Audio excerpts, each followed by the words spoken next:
Welcome back, Blade Gang. This old sword with you, and we're off to Russia today to investigate a line of knives that is new to me. Seems to be being carried exclusively by Blade HQ, which is where this one came from. The knife company is known as Daggerr, and just so you think I didn't spell it incorrectly, or that I did spell it incorrectly, this is how they spell it, with 2 G's and 2 R's, which is kind of cool.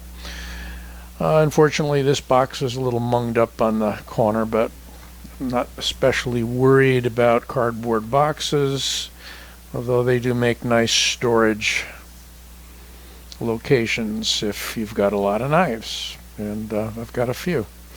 So there's your model number. This is known as the Sting, and wanted to just kind of give you the full presentation there. And let's see if we can give you a little more light. There we go. There's some ways to contact Daggerr knives. And it's kind of cool that in the presentation box they show you the clip side of the knife, which is very cool. They call it the Screaming Skull. So let's pull it out and take a look at it. Blade HQ calls these a crossover EDC tactical knife, and I would agree with that.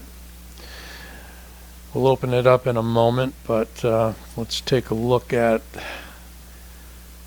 what it's like in a closed position, so you can see that, I'm not sure you can tell, but those screws underneath are blue, and they come through looking like eyes for that screaming skull with the mouth wide open and the teeth there. Fortunately, it's not sharp, so you're not going to cut yourself on that clip. It is a good clip. It's a deep carry clip.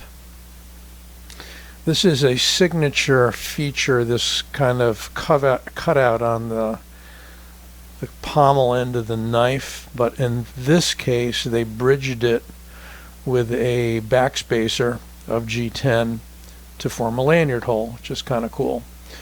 This is natural G10, or what you might call jade G10. It has a translucency to it.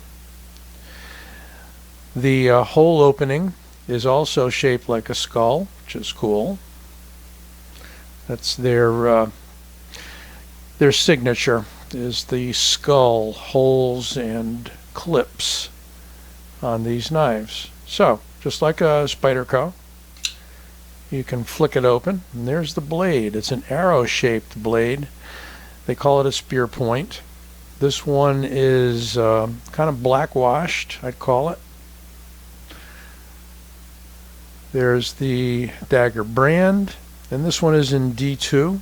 Quite a few of their knives are in D2. I'm not sure they're using anything else. It's a serviceable steel. It comes in less expensive. This is a $65 knife on Blade HQ, so not too bad.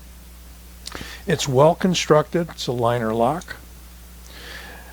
You can spidey flick it all day long, or thumb flick it, or roll it out. It's got a nice detent on it, fairly strong, so you get a very decent break. Difficult to fail. And it does have weight relieving, significant inside, as you can see. The light's coming right through. It's a larger knife. It's got a 3.9-inch blade. I'm going to give you all the specs in a moment. I'm just going to give them to you off of Blade HQ. But they're known for this, obviously the company name being Daggerr. They're known for this spear-shaped blade geometry that's almost perfectly symmetrically a spear or arrow. Looks more like an arrowhead to me. So let's give you some specs on it. I'm going to read them off, and we'll get them up on the screen in the final edit. see what information I can give you from Blade HQ here. So it features natural G10 handle scales and backspacer. By the way, seems like Blade HQ, when they have their special editions for almost any company, they do them in the natural G10 and black blade. So you'll probably have seen a lot of those from different manufacturers done to Blade HQ's specs as a special edition. So this is no different. It is a reversible pocket clip. I'll show you that in a moment, but let's just read off some specs. Overall length is 8.625 inches. Blade length is 3.875 inches. Cutting edge of 3.625. Blade width of 1.125 inches. A blade thickness of 0.115. D2 spear point flat ground black stonewash. 4.75 inch handle length and a handle width of 1 inch. Handle thickness of 0.47, and it weighs 4.04 ounces. I usually like to check the weight, so we might do that in a bit. And it's the model FM02-2JD, made in Russia, or country of origin is listed as Russia. It's quite possible that these are farmed out to perhaps a Chinese manufacturer, I'm not sure. There is no country marking on the knife. So we've got effective jimping here and a short and abrupt thumb ramp because of the blade geometry. There is your left-hand mount for the clip. And there is your clip. Let's give you the full effect here. Coming at you. Screaming Skull. And what's nice is these are a little bit, I wouldn't call them sharp, but you know, they're pointed. So if you run your thumb up along that, it might bite you a little bit. I'm not sure. So far I haven't had a problem with it. I've done a little bit of light carry just to check it out. Liners are a good thickness, as you can see.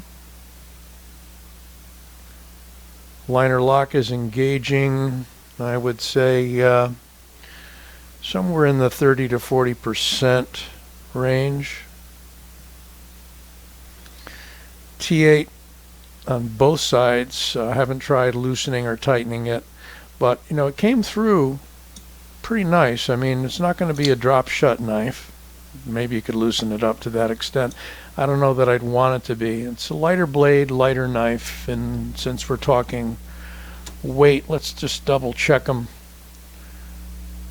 on the weight of this knife. And either something's different about my scale or they've got it off. It's a 3.73 ounce knife. And with the cutouts and the materials, that feels about right. So I don't think that's off. Very, very light in the hand, light to carry. Got a nice finger choil there. And when you lock your finger in the finger choil and put your thumb here, it is ergonomically very friendly. Feels good.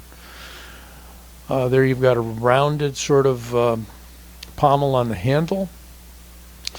Nice big swoop in here. And it will easily go into reverse grip, and you can lock your thumb down over that round pommel. Let's do a quick comparison with something I have on hand.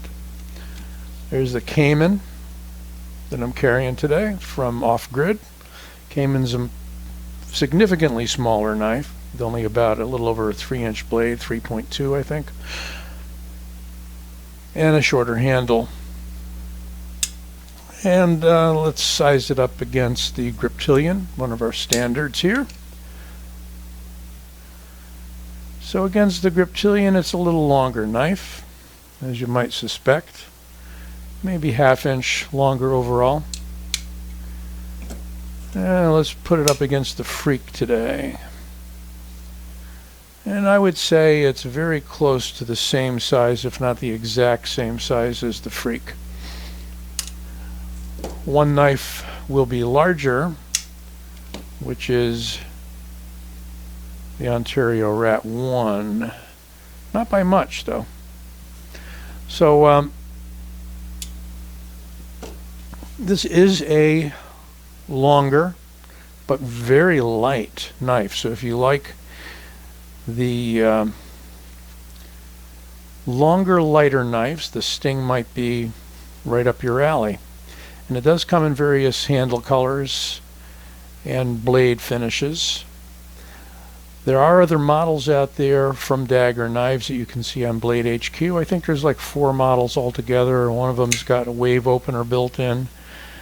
And one other that I'm going to review for you is the Vendetta, which is a 5-inch blade, humongously long knife that is a frame lock.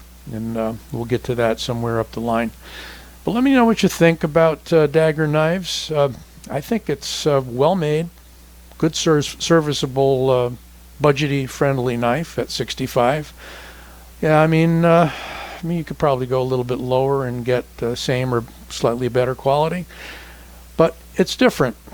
It makes itself different, and probably that's worth a little something. So let me know what you think. Give it a like, and don't forget to subscribe. We've got more reviews on the way. This Old Sword, signing out.